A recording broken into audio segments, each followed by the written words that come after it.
Hey guys, Foxdrop here. Today I'm doing a video talking about who will replace Gragas as one of the top tier junglers. For those of you who are unaware, a few patches ago Gragas received some nerfs, and as it turns out those nerfs were quite harsh. If you don't know exactly what it was, Gragas' E, his body slam, pretty much had his cooldown gutted at rank 1, which was a total shame considering Gragas liked to max that ability last. And on top of that, they also changed his ultimate so that it works less as a barrel and more like a balloon. These things really hurt Gragas, and they knocked him out of that spot of being a really good jungler. Now if you don't know either, Gragas is one of my favourite junglers this season. I climbed to my master tier promos pretty much just playing Gragas. So I feel like I have a fairly good opinion on this topic, but I also do want to say as a little bit of a footnote that I have been playing Gragas still, and I still have some decent success on him, so I don't think he's completely awful and just gutted and just terrible now. I think he definitely still has his upsides.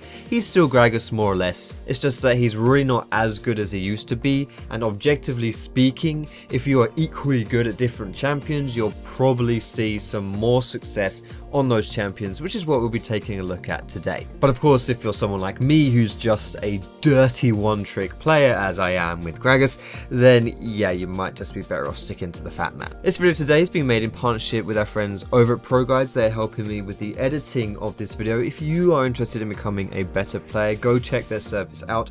They also have a nifty new feature added to their subscription program where you can chat at any time to very good players, ask them for advice, and they'll give you help in real time. But anyway, moving on with the video, before we get into the real meat of who will replace Gragas, I just want to talk a little bit more about the nerfs themselves. Like I said earlier, the cooldown of your E at rank 1 got absolutely obliterated, and now in order to have the same cooldown as it's always had, you need to have it at rank 5. And on top of that, your ultimate now takes a bit more time to land, so you have to predict it a bit more. Now my expectations for these nerfs were that the ultimate nerf would be a really big deal. It would completely screw over Gragas' combo and make it very hard for him to catch people out of position. As it turns out, it doesn't really change too much. If you still land your E and hit that stun, your ultimate can still land before the person gets out of their stun before they can react to it. It does mean that you can't combo in a W before you use your ulti, but to be honest, you couldn't do that anyway before, and that's how a lot of not so good Gragases lost their picks, by trying to get a full damage combo off. Even people in the LCS would do this, where they'd land their E flash, then bonk someone over the head with their W,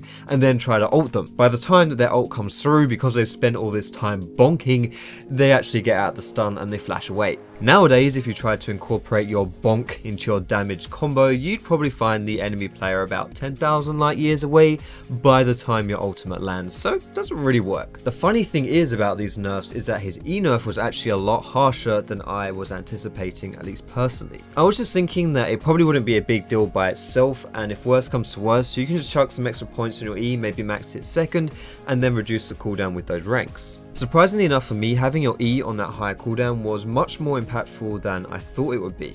A tank champion like Gragas, who's very good at initiating, that's pretty much the main reason people play him, especially in competitive. Having your main gap closer and having your main stun go on such a larger cooldown, it is actually a lot more overwhelming than I initially thought. On top of that, you can't really just put points into it second, because then you're not putting points into your W second. It's really just your opportunity cost, and if you don't put your points in your W second, then you miss that damage reduction. You may not be aware of this because Gragas just has so many things in his kit, but if you use your W for a few seconds afterwards, you take less damage. At rank 1, you take 10% less, and at rank 5, you take 18% less. You also reduce the cooldown from 8 seconds to 4 seconds, so you cut it in half. Essentially, if you don't put points into your W second, you'll be taking a butt ton more damage in these teamfights, because not only will you have less damage reduction, but you'll also be able to use the ability less frequently. So therefore, of course, have a lower uptime of that damage reduction. Overall, I just feel like Gragas is an inferior champion compared to other choices, and especially in a competitive setting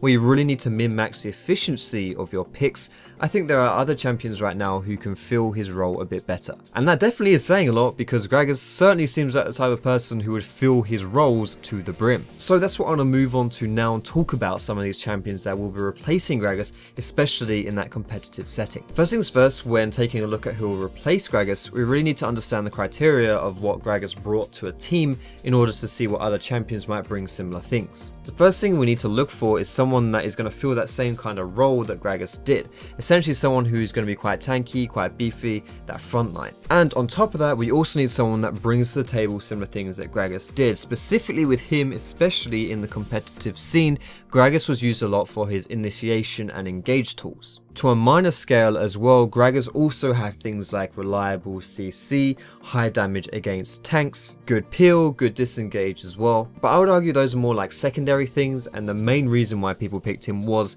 that power of initiation to catch people out of position or to start favourable team fights. So we need to find a champion who primarily is good at engaging but also fills the same role of being a tank. And bonus points if they're also good at secondary things that Gragas is good at too, such as having reliable CC and being good versus tanks. The biggest example of champions that would fill this void specifically in the competitive scene would be Zac and Hecarim. Now Hecarim had already seen his glory days and has actually been nerfed a little bit too much to really be considered someone that would replace Gragas. Zac on the other hand has kind of been up and coming for a while. Sometimes people pick him as a bit of a pocket pick such as Meteos from Cloud9, but considering Gragas has existed, there's never really been a reason to actually take Zac over him. Zac is definitely a champion that can initiate really well. Zac's elastic slingshot is probably the best initiation tool in the game, especially one that isn't an ultimate. On top of that, his ultimate, Let's Bounce, is very good for disrupting teamfights, so he can jump in and still do a lot of work. Of course, we all know how tanky Zac is as well, and on top of that, what he brings in the early game just as far as his very platonic ganking is pretty similar to what Gragas can do too. In solo queue, however, Zac is less of a strategical initiator and more just like a gank machine. Of course, his initiations, his power to start teamfights is one of his greatest assets, but at the same time in solo queue, you just kind of want to gank the crap out of everything and catch people off guard because you can do it from pretty much anywhere. And while we're on the topic, right now I just want to quickly mention champions that can replace Gragas in solo queue. Of course, despite me just saying that Zac will be replacing Gragas in that competitive setting, he'll still do a similar thing in solo queue as well. On top of that, I also mentioned Hecarim and saying how I think he's a little bit too nerfed for the competitive scene, but for solo queue he still has the same kind of deal going on. He's not great in the early game, so he can struggle a lot versus really strong early game champions such as Nidalee and Elise, but he's someone who's always strong against carries. He can farm up really nicely as well, and he really is like the definition, in my opinion, of a ridiculously tanky bruiser. Like, he's someone who just doesn't die because he's so bloody fast, so tanky, and can heal up, but even just with one damage item, just with that Triforce,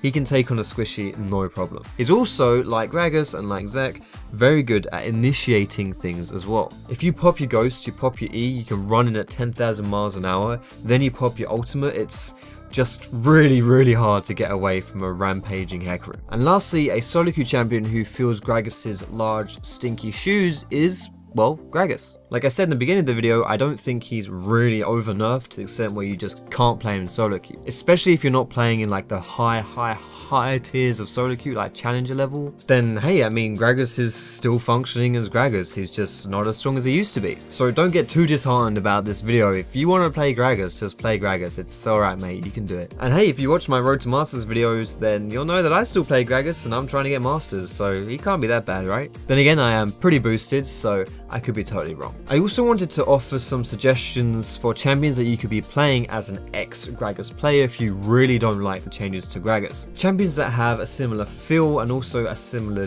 deal to Gragas, people who fill the same sort of roles. In my personal opinion, I think that Tahm Kench could be a good choice. He's someone that's very tanky. His jungle clearing is pretty top notch as well. He's less of an aggressive tank and more of a defensive tank, but even so, he's got a lot of offensive upsides. If you can eat an enemy, you can catch him out of position pretty easily. On top of that as well, he can start some plays with his ultimate, not quite in the same sense that Gragas can, not quite that teamfight power, but he can still catch people nonetheless. Wukong, I think, is another choice. He's less of a full tank, more of a bruiser, but he's someone who will probably be someone like Gragas's AD8 counterpart. The kind of level of impact that he has on teamfights is very similar to Gragas's, and his kit is honestly not that different if you break it down. His Q is a pretty reliable damaging ability, his W is quite good for defensive things, and his E is that gap closer that's also kind of his bread and butter skill. Lastly, I also want to mention Olaf. I think Olaf is someone who is very tanky, a bit unlike Wukong. Olaf can certainly fill that tank role in a similar way that Gragas can. On top of that, Olaf's initiations are very good as well. Not quite to the level of Gragas, but as far as like chasing someone down and starting a fight like that, Olaf is very good at doing that. If he pops his ghost and hits someone with his Q, then that enemy will just be caught in the undertow, just caught in the undertow. His team fighting is very different though to Gragas. Olaf doesn't really have that same kind of oomph in those team fights, but he's still a massive pain because he just runs at the back line and he can't be stopped unless he's killed. And lastly for this video, I just want to mention some junglers who I think are going to dethrone Gragas as far as that top tier junglers setting goes. These aren't necessarily champions that are similar to Gragas, just basically people that are really strong like Gragas used to be. In my opinion, Rek'Sai is a bit of a question mark. She did get nerfed again, and then I think she even got nerfed again after that. But Rek'Sai has always been top tier, so it's kind of hard to just write her off. But anyway, outside of that, you got Zac, like I mentioned, you've got Elise, she's really good right now, very solid early game, very good ganker as well. In my opinion, if you're very good on Nidalee, she's also top tier. There's also one more jungler I want to mention here, but I'm going to save that for a different video, give you a taste and now tease you a little bit, because she's kind of come out of nowhere and I think she deserves her own video. To be honest, depending on when this video comes out, I may have already released a video talking about that last secret OP jungler, but yeah, whatever. Either way, that's all I want to say for this video, guys. I hope you enjoyed more of the in-depth analysis of these nerfs and what it means for the future. If you did like this video, feel free to give it a thumbs up. You can subscribe to me for more educationally content. You can find me on Facebook, on Twitter, and catch me streaming over at twitch.tv/Foxdrop. I want to say thank you again to Pro Guys for helping me with the editing of this video. And most importantly, guys, thank you so much for watching. Have a great day, and I will see you in my next video.